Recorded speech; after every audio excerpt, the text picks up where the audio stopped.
Ready start.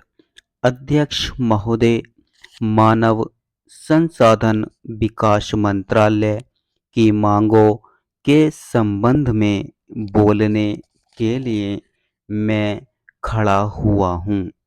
शिक्षा की पद्धति के बारे में, उसमें परिवर्तन लाने के बारे में, इस क्षेत्र में हमें जो असफलता हाथ लगी है उसके बारे में अभी मेरे मित्र ने बहुत कुछ कहा है।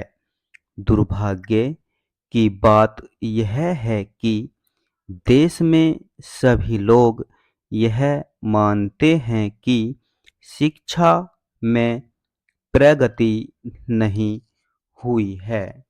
शिक्षा पद्धति में आमूलचूल परिवर्तन नहीं हुए हैं, लेकिन फिर भी इस दिशा में कुछ किया नहीं जाता है।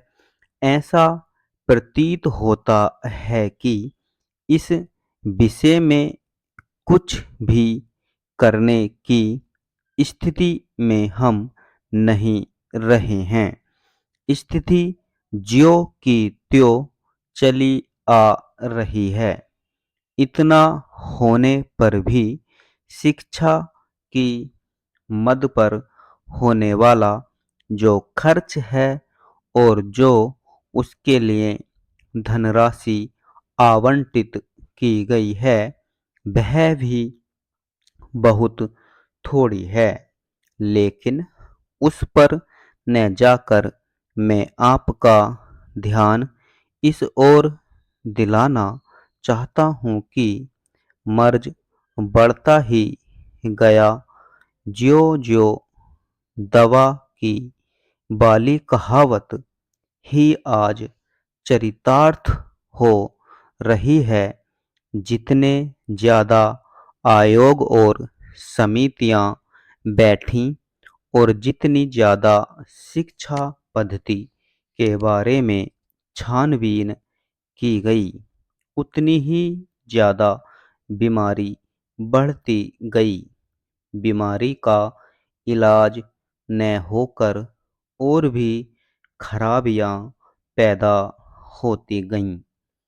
अभी मेरे मित्र ने माननीय मंत्री का ध्यान एक रिपोर्ट की तरफ दिलाया था। इस तरह की बहुत सी रिपोर्टें हैं। अभी सदस्य महोदय भी एक रिपोर्ट का जिक्र कर रहे थे। रिपोर्ट तो बहुत सी प्रस्तुत हुई हैं, लेकिन मंत्रालय ने उस पर कभी कार्यान्वयन करने की दिशा में कोई कदम नहीं उठाया। अपनी इस हालत को उन्होंने इसी सदन में स्वयं स्वीकार किया है।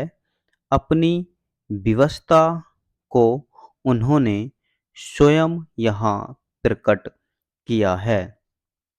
इस विषय पर और अधिक न कहकर मैं आज के दिन मानव संसाधन विकास मंत्रालय का ध्यान दो विशेष विषयों की तरफ दिलाना चाहता हूँ।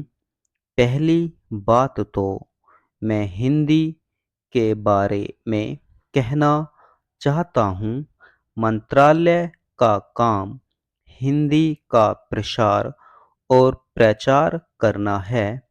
हिंदी हमारे देश की राष्ट्रभाषा है।